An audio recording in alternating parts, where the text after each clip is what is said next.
आज हम सीखेंगे जंतु के तंत्रिका ऊतक के बारे में।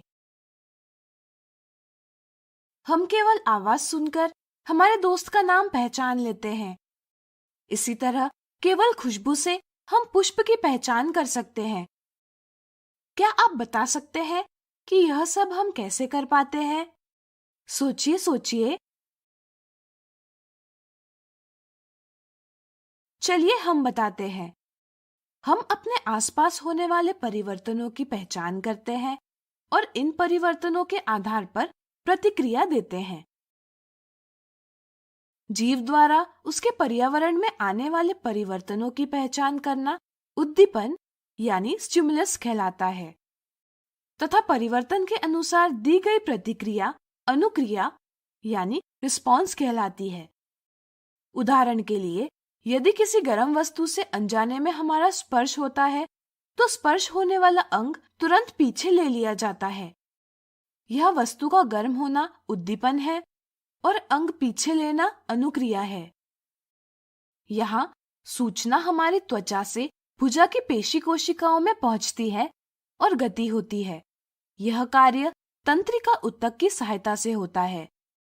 हमारे शरीर में उपस्थित तंत्रिका ऊतक स्पर्श, ध्वनि, गंध, स्वाद और दृष्टि के उद्दीपनों के लिए प्रतिक्रिया देने का कार्य करता है।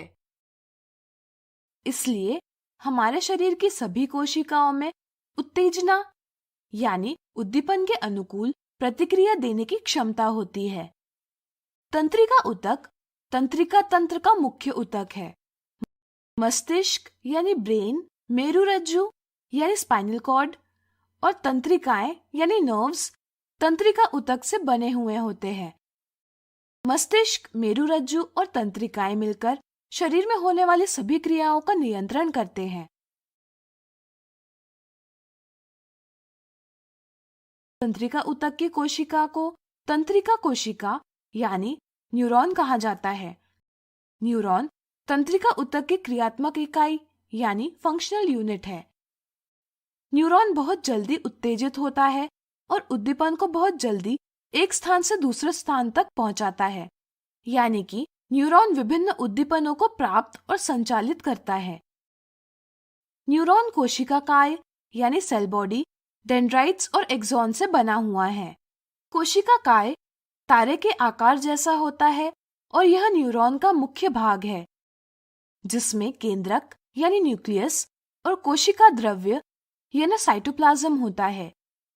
कोशिकाकाय में से लंबे और पतले बालों जैसी शाखाएं निकली हुई होती है। प्रत्येक न्यूरॉन के कोशिकाकाय में से बहुत सारे छोटी शाखाएं वाले प्रवर्ध यानी डेंड्राइट्स निकले हुए होते हैं और एक लंबा प्रवर्ध यानी एक्सॉन निकला हुआ होता है। एक्सॉन के अंतिम सिरे को तंत्रिका सिरा यानी नर्व एंडिंग कहा जाता है। डेंड्राइट उद्दीपन को कोशिकीय काय की ओर भेजता है और कोशिकीय काय से उद्दीपन एक्सॉन से होता हुआ तंत्रिका सिरे तक पहुंचता है। एक न्यूरॉन के अंतिम सिरे और दूसरे न्यूरॉन के डेंड्राइट्स के बीच में रिक्त स्थान होता है। इस स्थान को सिनेप्स कहा जाता है। उद्दीपन इस रिक्त स्थान यानी सिनेप्स को पार करके दूसरे न्यूरॉन के डेंड्राइट तक पहुंचता है। तंत्रिका ऊतक में उद्दीपन इसी तरह से संचालित होता है तथा न्यूरॉन में उद्दीपन का संचालन केवल एक ही दिशा में होता है, डेंड्राइट से न्यूरॉन के अंतिम सिरे तक। एक तंत्रिका कोशिका यानी न्यूरॉन 1 मीटर की लंबाई का हो सकता है।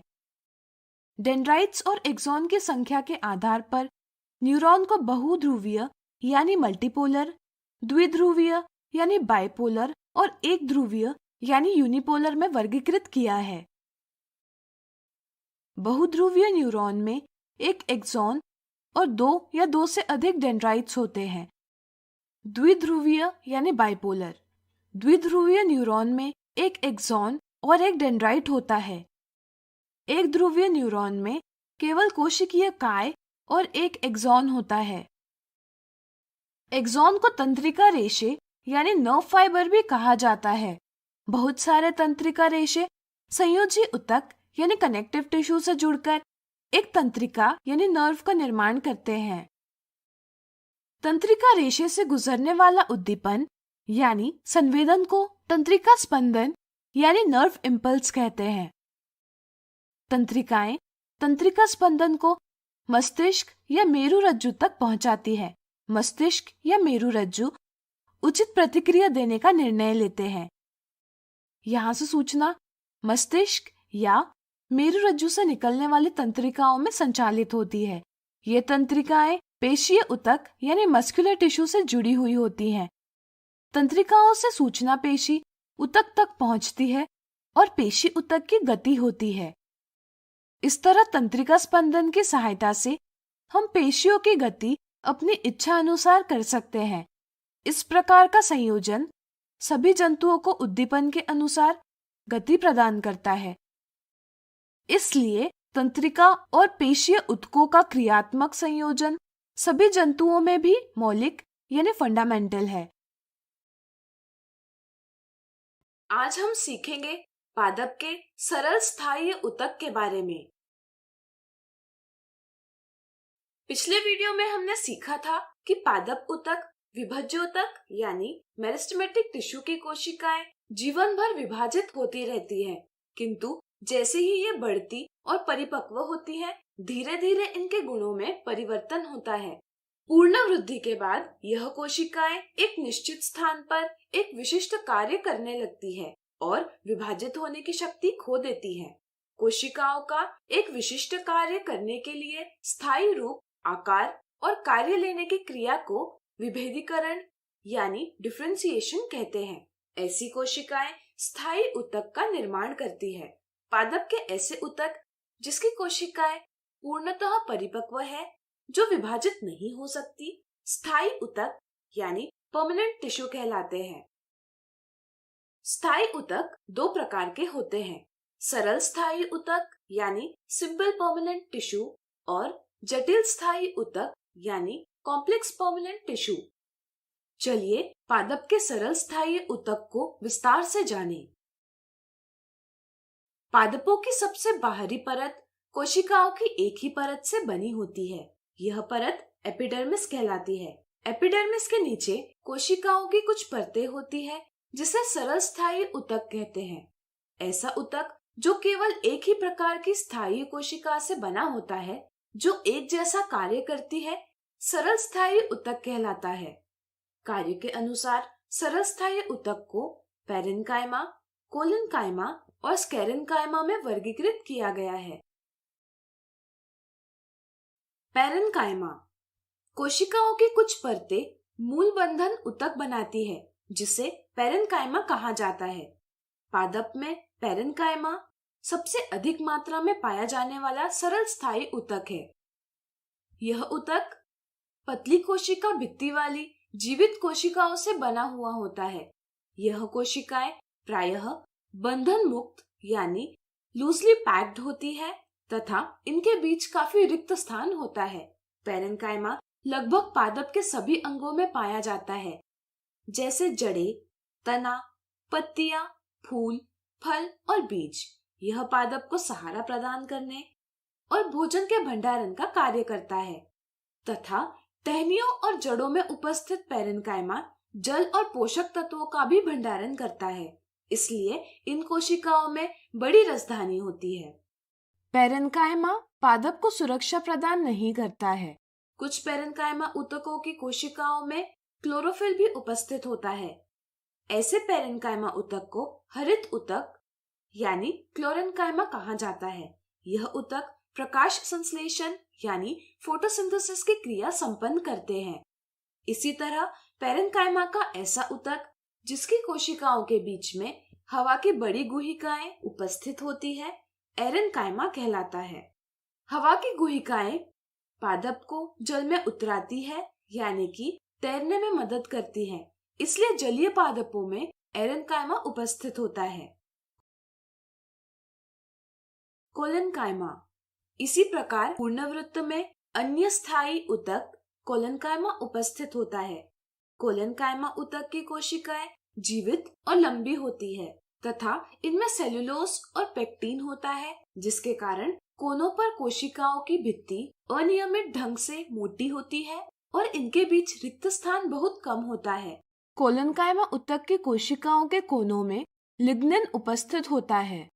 कोलनकाइमा पादपों को लचीलेपन का गुण प्रदान करता है, जिसके कारण पादप के कुछ भाग जैसे तना और पत्तियां आसानी से बिना टूटे मुड़ पाते हैं तथा यह पौधों को यांत्रिक सहारा भी प्रदान करता है।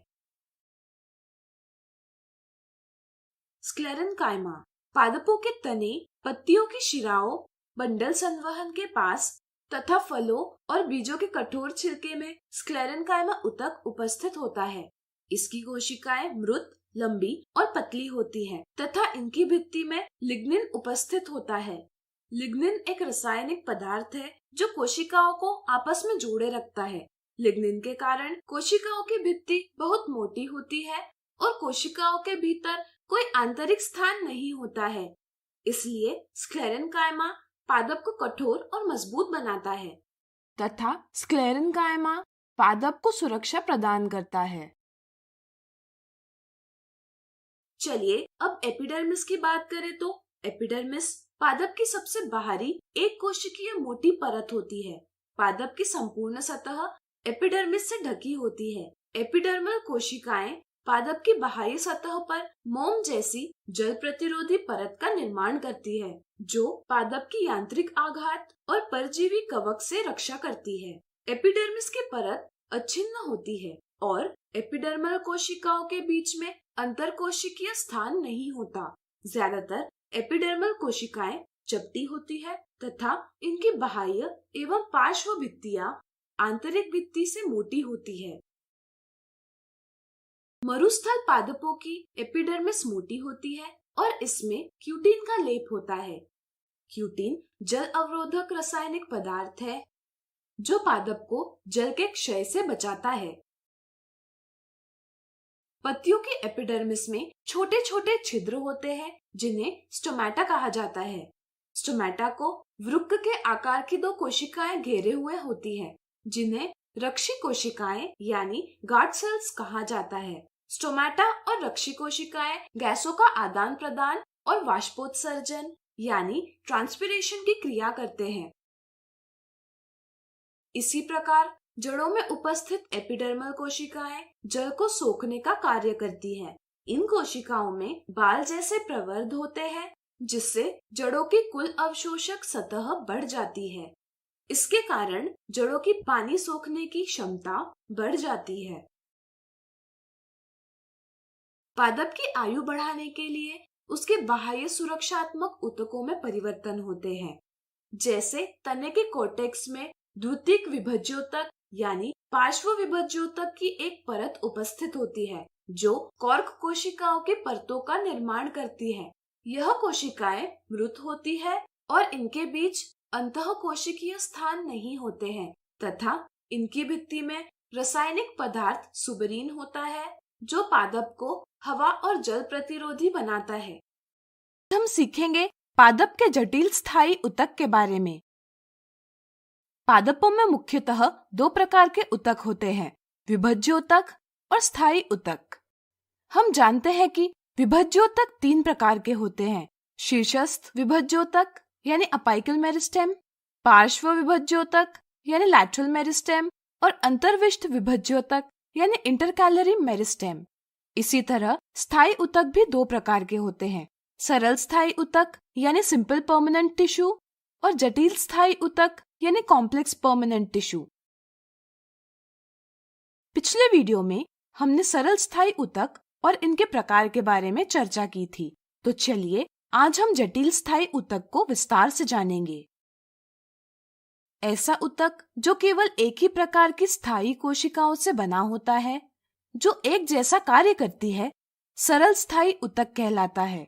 इसके विपरीत ऐसा ऊतक जो एक से अधिक प्रकार की कोशिकाओं से बना होता है तथा ऊतक की सभी कोशिकाएं एक साथ एक इकाई की तरह काम करती है, जटिल स्थायी ऊतक कहलाता है। उदाहरण के लिए जाइलम और फ्लोएम जटिल स्थायी ऊतक है। पादप में जाइलम और फ्लोएम संवहन का कार्य करते हैं। ये दोनों एक साथ एक इकाई के रूप में कार्य करते हैं और मिलकर संवहन बंडल यानी वैस्कुलर बंडल का निर्माण करते हैं, इसलिए इन्हें संवहन ऊतक यानी वैस्कुलर टिश्यू भी कहा जाता है। ऐसा संवहन बंडल जिसके जाइलम और फ्लोएम के बीच में कैम्बियम उपस्थित होता है खुला संवहन बंडल यानी ओपन वैस्कुलर बंडल कहलाता है। उदाहरण के लिए गुलाब, आम और मटर के पादप में खुला संवहन बंडल होता है, तथा ऐसा संवहन बंडल जिसके जाइलम और फ्लोएम के बीच में कैम्बियम उपस्थित नहीं होता बंद संवहन बंडल यानी क्लोज्ड वैस्कुलर बंडल कहलाता है। उदाहरण के लिए केले, गन्ने और गेहूं में बंद संवहन बंडल होता है। तने और पत्तियों के संवहन बंडल में जाइलम बीच में उपस्थित होता है तथा फ्लोएम जाइलम के बाहर की ओर स्थित होता है। जड़ों में जाइलम और फ्लोएम एक के बाद एक एकांतर तरीके से उपस्थित होते हैं। ऐसे पादप जिनमें जाइलम और फ्लोएम उपस्थित होते हैं संवहनी पादप यानी वैस्कुलर प्लांट्स कहलाते हैं, तथा ऐसे पादप जिनमें जाइलम और फ्लोएम उपस्थित नहीं होते हैं असंवहनी पादप यानी नॉन वैस्कुलर प्लांट्स कहलाते हैं। जाइलम और फ्लोएम यानी संवहन ऊतक जटिल पौधों को स्थलीय वातावरण यानी टेरेस्ट्रियल एनवायरनमेंट में रहने के लिए अनुकूल यानी अडेप्टिव बनाते हैं। संवहन ऊतक जाइलम की बात करें तो जाइलम 4 प्रकार की कोशिकाओं से बना हुआ है। जाइलम वाहनिका यानी जाइलम ट्रकीड, वाहिका यानी वेसल, जाइलम पैरेन्काइमा, जाइलम रेशे यानी फाइबर मिलकर जाइलम ऊतक बनाते हैं। इन कोशिकाओं में से जाइलम ट्रकीड, वाहिका और जाइलम रेशे मृत कोशिकाएं हैं और जाइलम पैरेन्काइमा जीवित कोशिकाएं हैं। यह सभी कोशिकाएं एक दूसरे के साथ जुड़ी हुई नलिकाओं जैसी रचना होती है। ट्रकीड और वाहिकाओं की संरचनाएं नलिकाकार होती है तथा इनकी कोशिका भित्ति में लिग्निन होता है, इसलिए इसकी भित्ति मोटी होती है। साथ ही इनकी भित्ति में छिद्र भी होते हैं। ये एक दूसरे के साथ लंबवत एक छिद्रित पाइप की तरह जुड़ी हुई होती है। इनके द्वारा खनिज लवण और जल का संवहन नीचे से ऊपर की दिशा की ओर यानी ऊर्ध्वाधर रूप में होता है। जाइलम पैरेन्काइमा की भित्ति पतली होती है और सेल्यूलोज की बनी हुई होती है।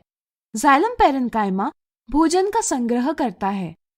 जाइलम रेशे की कोशिकीय भित्ति मोटी होती है और यह मुख्यतः पादप को यांत्रिक सहारा यानी मैकेनिकल सपोर्ट देने का कार्य करते हैं। जाइलम जड़ों द्वारा अवशोषित यानी एब्जॉर्ब्ड जल, खनिज और लवण को तने और पत्तियों तक पहुंचाता है। 4 प्रकार की कोशिकाएं चालनी नलिका यानी सीव ट्यूब्स, साथी कोशिकाएं यानी कंपेनियन सेल्स, फ्लोएम पैरेन्काइमा और फ्लोएम रेशे मिलकर संवहन ऊतक फ्लोएम का निर्माण करती है। इन कोशिकाओं में से चालनी नलिका, साथी कोशिकाएं और फ्लोएम पैरेन्काइमा जीवित कोशिकाएं हैं और फ्लोएम रेशे मृत कोशिकाएं हैं। जाइलम की तरह फ्लोएम की भी सभी कोशिकाएं एक दूसरे के साथ जुड़ी हुई नलियों जैसी रचना होती है। फ्लोएम की चालनी नलिका की संरचना नलिकाकार होती है तथा इनकी भित्ति में छिद्र उपस्थित होते हैं तथा इनमें चालनी प्लेट यानी सीव प्लेट भी उपस्थित होती है। साथी कोशिकाएं चालनी नलिका से सटी हुई होती है। साथी कोशिकाएं चालनी प्लेट द्वारा भोजन की गति के लिए ऊर्जा प्रदान करती है। फ्लोएम पैरेन्काइमा की भित्ति सेल्यूलोज की बनी हुई होती है जो भोजन का संग्रह करता है। फ्लोएम रेशे की कोशिकीय भित्ति काफी मोटी होती है। ये लंबे, अशाखित और इनके सिरे सुई की तरह नुकीले होते हैं, इसलिए इन्हें बास्ट रेशे भी कहा जाता है। फ्लोएम पत्तियों में निर्मित भोजन को पादप के विभिन्न भागों तक पहुंचाता है, यानी कि फ्लोएम ऊपर और नीचे दोनों दिशाओं की ओर भोजन का संवहन करता है। चलिए अब हम एक क्रियाकलाप की सहायता से पादप के विभिन्न कोशिकाओं को देखेंगे। इसके लिए हम किसी पादप का तना लेंगे और उसका एक बहुत पतला सेक्शन काटेंगे। इस सेक्शन को हम स्लाइड पर रखेंगे और इस सेक्शन पर सेफ्रोनिन और ग्लिसरीन की कुछ बूंदें डालेंगे। इसके बाद इसे कवर स्लिप से ढकेंगे और सूक्ष्मदर्शी यानी माइक्रोस्कोप की सहायता से स्लाइड पर रखेंगे। इस तने के सेक्शन का निरीक्षण करने पर इस प्रकार की आकृति दिखेगी। हम देख सकते हैं कि आकृति में सभी कोशिकाओं की संरचना भिन्न है, यानी कि तने में विभिन्न प्रकार की कोशिकाएं उपस्थित है। इस आकृति में हम तने में उपस्थित जटिल स्थायी ऊतक, जाइलम और फ्लोएम का स्थान भी देख सकते हैं। इस आकृति से हमें ज्ञात होता है कि किस प्रकार विभिन्न कोशिकाएं एक साथ मिलकर एक समूह यानी ऊतक बनाती है। यह सभी ऊतक पादप के विभिन्न कार्यों को संपन्न करते हैं। आज हम सीखेंगे पादप ऊतक विभज्योतक के बारे में। सभी जीव कोशिकाओं से बने होते हैं। कोशिका जीव की मूलभूत संचारात्मक और क्रियात्मक इकाई यानी fundamental structural and functional unit है। विभिन्न जीवों में कोशिकाओं की संख्या भिन्न होती है। कुछ जीवों में एक कोशिका स्वयं में ही संपूर्ण जीव होती है। ऐसे जीव जिनका शरीर एक कोशिका से बना होता है एक कोशिक जीव कहलाते हैं। ऐसे जीवों में एक कोशिका ही गति, भोजन लेने की क्रिया, गैसीय विनिमय और उत्सर्जन जैसी मौलिक क्रियाओं को संपन्न करती है तथा अन्य जीवों में अनेक कोशिकाएं मिलकर एक जीव बनाती है। ऐसे जीव जिनका शरीर एक से अधिक कोशिकाओं से बना होता है बहुकोशिक जीव कहलाते हैं। ऐसे जीवों में कोशिकाएं मिलकर विभिन्न समूह बनाती हैं, जिसमें प्रत्येक समूह एक विशिष्ट कार्य करता है। उदाहरण के लिए पादपों में वाहक नलियों से संबंधित कोशिकाएं भोजन और पानी को एक जगह से दूसरी जगह पहुंचाती है। इस तरह मनुष्य में पेशी कोशिकाएं फैलती और सिकुड़ती हैं, जिससे गति होती है और रक्त ऑक्सीजन, भोजन, हार्मोन और अपशिष्ट पदार्थों का वहन करता है। इस तरह शरीर के विभिन्न कार्य कोशिकाओं के विभिन्न समूहों में विभाजित होता है, जिसे हम श्रम विभाजन यानी डिवीजन ऑफ लेबर कहते हैं। इसलिए शरीर के विभिन्न अंग विभिन्न कार्य करते हैं तथा शरीर में एक निश्चित कार्य एक निश्चित स्थान पर कोशिकाओं के एक विशिष्ट समूह द्वारा संपन्न किया जाता है। कोशिकाओं का यह समूह ऊतक यानी टिश्यू कहलाता है। जैसे जाइलम त्वचा, रक्त, पेशी ऊतक है। एक ऊतक की सभी कोशिकाओं की आकृति एक समान होती है और ये कोशिकाएं एक साथ एक कार्य को संपन्न करती है। कोशिकाओं की विशेष रचना और उनके कार्यों का विभाजन होने के कारण शरीर के सभी कार्य उच्च दक्षता से होते हैं। हम जानते हैं कि पादप एक जगह से दूसरी जगह विचरण नहीं कर सकते तथा वे एक ही स्थान पर सीधे खड़े रहते हैं। इसलिए पादपों में सहारा प्रदान करने वाले ऊतक अधिक मात्रा में उपस्थित होते हैं, जो उन्हें संरचनात्मक मजबूती यानी स्ट्रक्चरल स्ट्रेंथ प्रदान करते हैं। अब चूंकि मृत कोशिकाएं जीवित कोशिकाओं की तरह ही संरचनात्मक मजबूती प्रदान कर सकती है तथा इन्हें कम अनुरक्षण की आवश्यकता होती है, इसलिए सहारा प्रदान करने वाले ऊतक मृत कोशिकाओं से बने होते हैं। इसके विपरीत जंतु एक जगह से दूसरी जगह विचरण कर सकते हैं, इसलिए पादपों की तुलना में जंतु ऊर्जा का अधिक उपभोग करते हैं। इसके कारण जंतुओं के ज्यादातर ऊतक जीवित होते हैं। पादप ऊतकों की बात करें तो पादप के कुछ ऊतक जीवन भर विभाजित होते रहते हैं, इसलिए इनकी वृद्धि कुछ क्षेत्रों में ही सीमित होती है, जबकि जंतुओं में कोशिका वृद्धि अधिक एक रूप होती है। अतः पादपों और जंतुओं में अलग अलग प्रकार के ऊतक होते हैं। अब चलिए पादप ऊतक विभज्योतक को विस्तार से समझें। पादप के ऊतकों के विभाजन क्षमता के आधार पर पादप के ऊतकों का वर्गीकरण विभज्योतक ऊतक यानी मेरिस्टेमेटिक टिश्यू और स्थायी ऊतक यानी परमानेंट टिश्यू में किया गया है। पादप के ऐसे ऊतक जिसकी कोशिकाएं जीवन भर सक्रिय रूप से विभाजित होती रहती है विभाजित ऊतक कहलाते हैं, जिन्हें विभज्योतक ऊतक भी कहा जाता है। पादपों में विभज्योतक ऊतक निश्चित क्षेत्रों में ही पाए जाते हैं। इसके कारण पादप की वृद्धि निश्चित क्षेत्रों में ही होती है। विभज्योतक का कार्य पादप की वृद्धि करना है।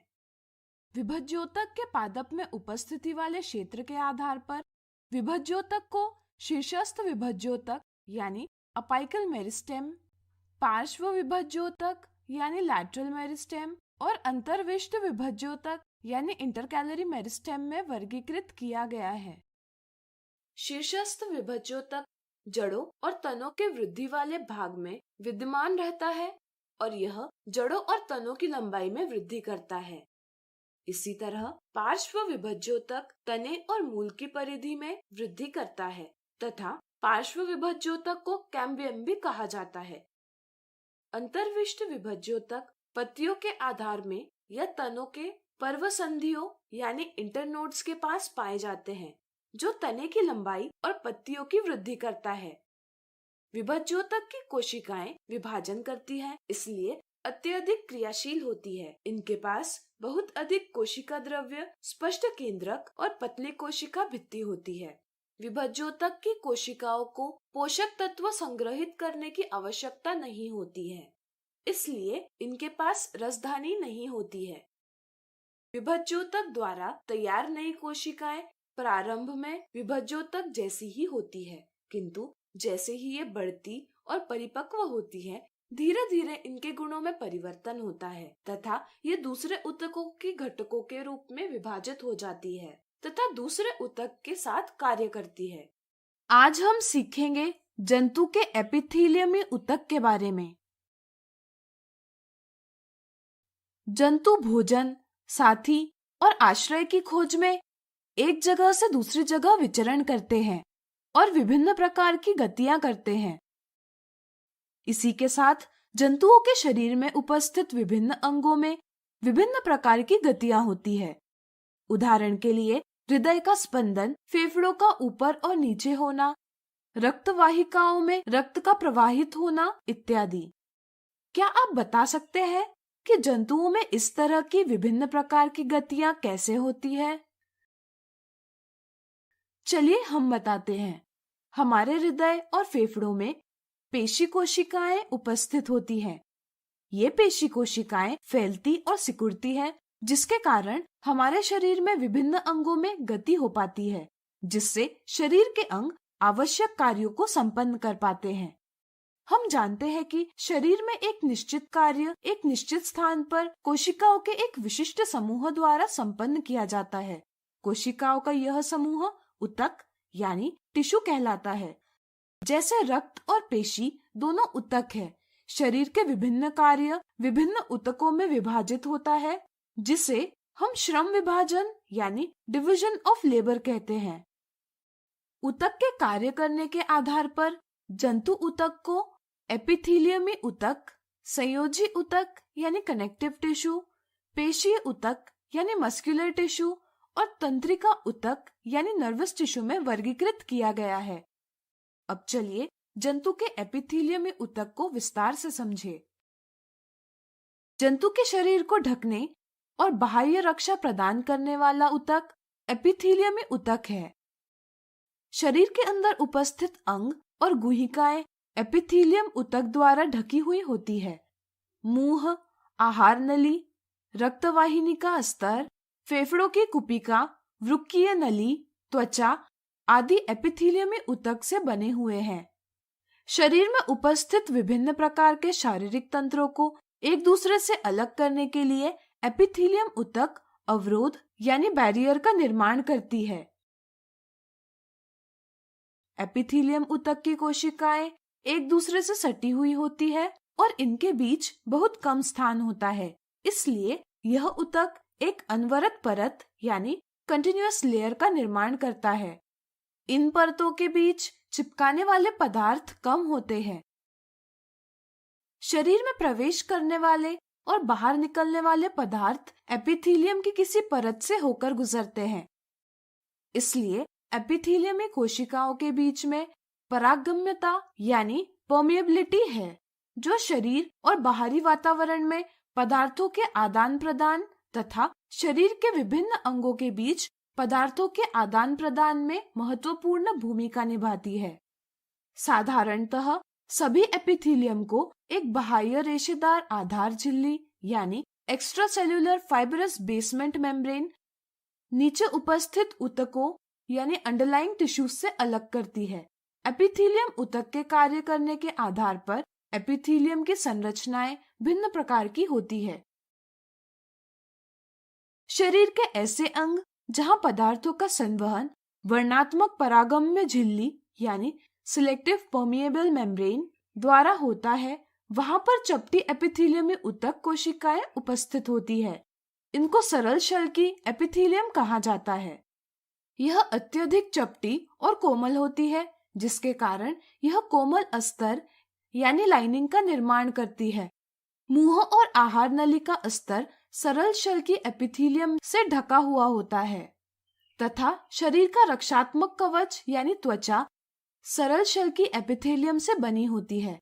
यह एपिथेलियम निश्चित पदार्थों का वहन करने का कार्य संपन्न करती है। त्वचा की एपिथेलियमी कोशिकाओं को कटने और फटने से बचाने के लिए त्वचा में कई एपिथेलियमी परतें उपस्थित होती है। क्योंकि त्वचा में एपिथेलियमी परतें एक पैटर्न में व्यवस्थित होती है, इसलिए इसे स्तरित शल्की एपिथेलियम यानी स्ट्रैटिफाइड स्क्वैमस एपिथेलियम कहा जाता है। यह एपिथेलियम हमारे शरीर की सुरक्षा करती है। शरीर के ऐसे अंग जहां स्त्राव और अवशोषण होता है, जैसे आंत के आंतरिक अस्तर यानी इनर लाइनिंग ऑफ इंटेस्टाइन, वहां लंबी एपिथेलियमी कोशिकाएं उपस्थित होती है, जिसे स्तंभाकार एपिथेलियम यानी कॉलमनर एपिथेलियम कहा जाता है। यह अवरोध को पार करने में सहायता प्रदान करती है। यह एपिथेलियम आंत्र रस यानी इंटेस्टिनल जूस स्त्राव करती है और पोषक तत्वों का अवशोषण करती है। श्वास नली यानी ट्रकिया में उपस्थित स्तंभाकार एपिथेलियम पर बाल जैसी रचनाएं उपस्थित होती है, जिसे पक्षमाभ यानी सिलिया कहा जाता है। इसलिए इस प्रकार के एपिथेलियम को हम पक्षमाभी स्तंभाकार एपिथेलियम यानी सिलिएटेड कॉलमनर एपिथेलियम कहा जाता है। यह पक्षमाभ गति करते हैं, जिसके कारण श्वास नली में उपस्थित श्लेष्मा यानी म्यूकस आगे की ओर स्थानांतरित होता है, जिससे श्वसन मार्ग यानी नेसल पैसेज साफ होता है। लार नली यानी सलाइवरी डक्ट और वृक्कीय नली यानी किडनी ट्यूब्यूल्स के आंतरिक आस्तर घनाकार एपिथेलियम यानी क्यूबॉइडल एपिथेलियम से बना हुआ होता है, जो उसे यांत्रिक सहारा प्रदान करती है और लाल का स्त्राव और मूत्र में से अतिरिक्त पदार्थों को अवशोषित करती है।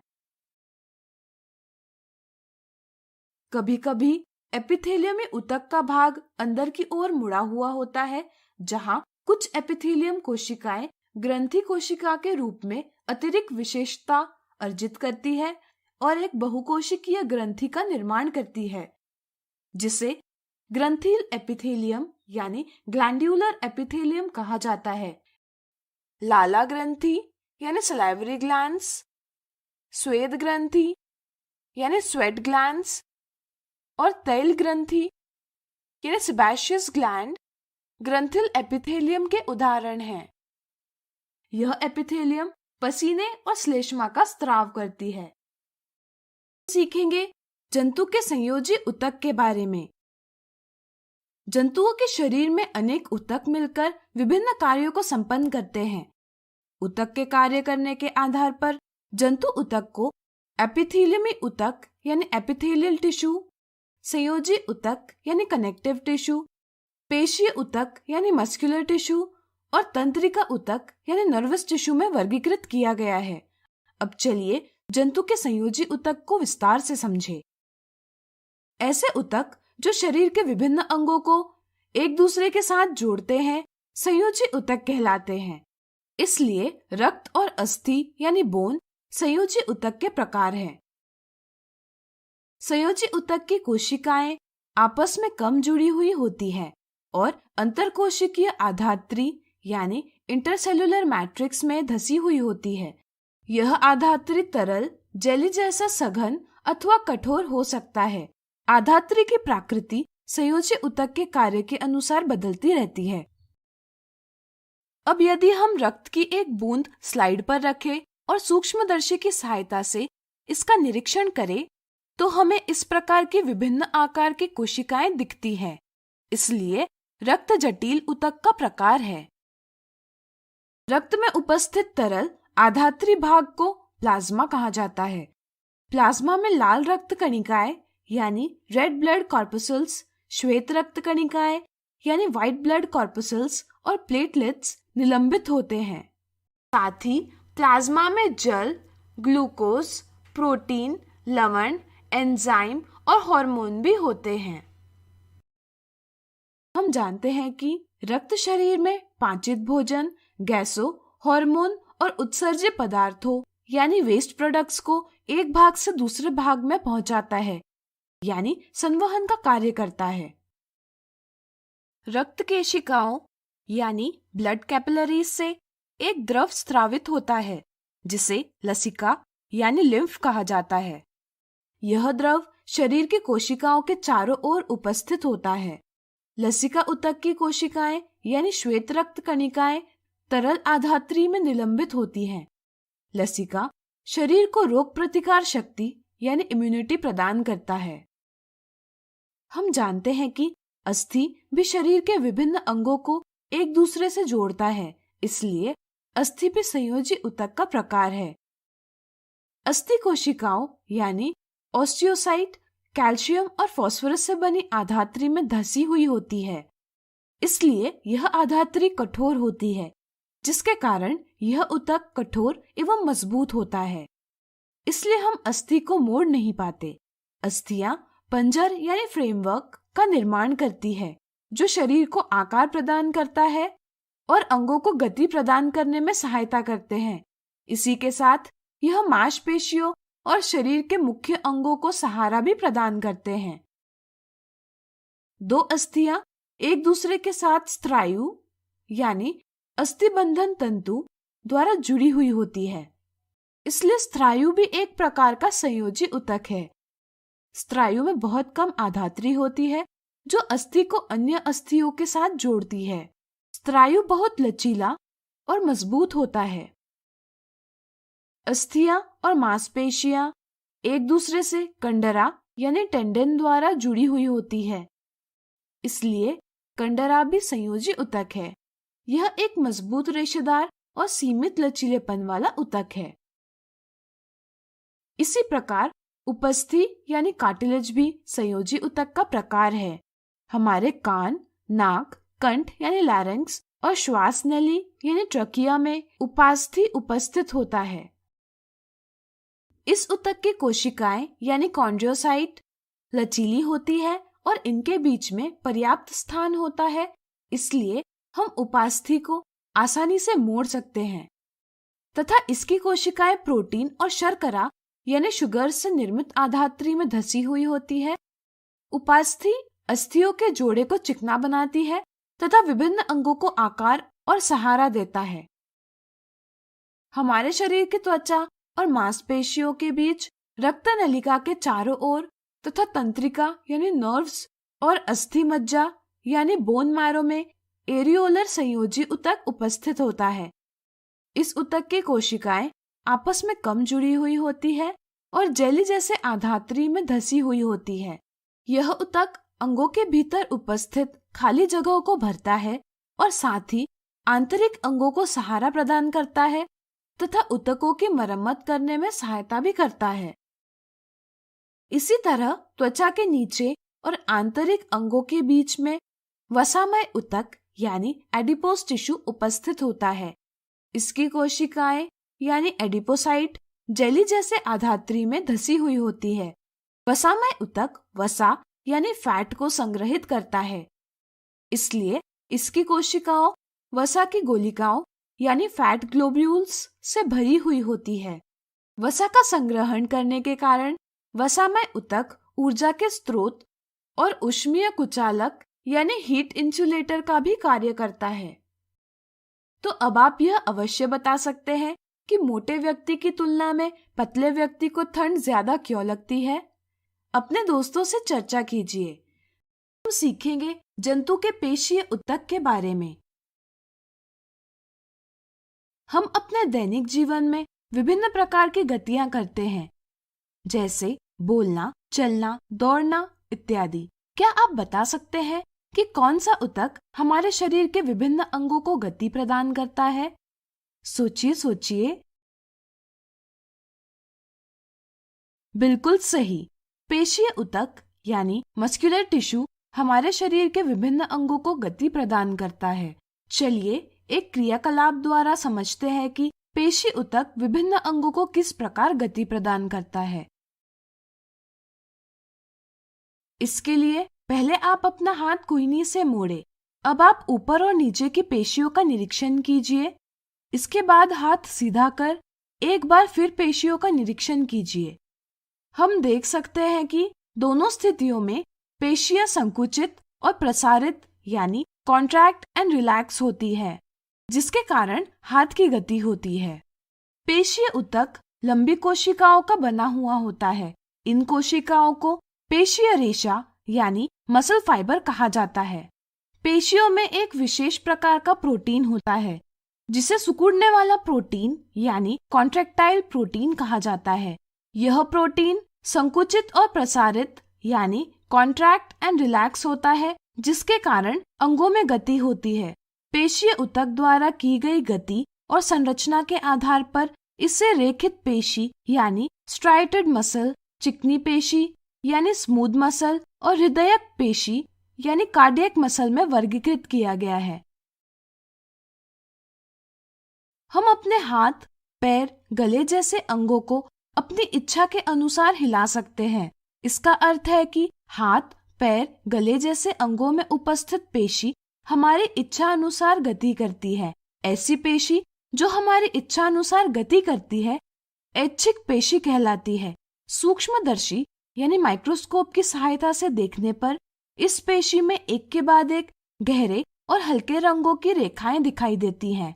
इसलिए इसे रेखित पेशी यानी स्ट्राइटेड मसल भी कहा जाता है। इस पेशी की कोशिकाएं लंबी, बेलनाकार यानी सिलेंड्रिकल, शाखा रहित यानी अनब्रांच्ड होती है तथा इसमें अनेक केंद्रक उपस्थित होते हैं। इसलिए ये कोशिकाएं बहुनाभीय यानी मल्टीन्यूक्लिएटेड होती हैं।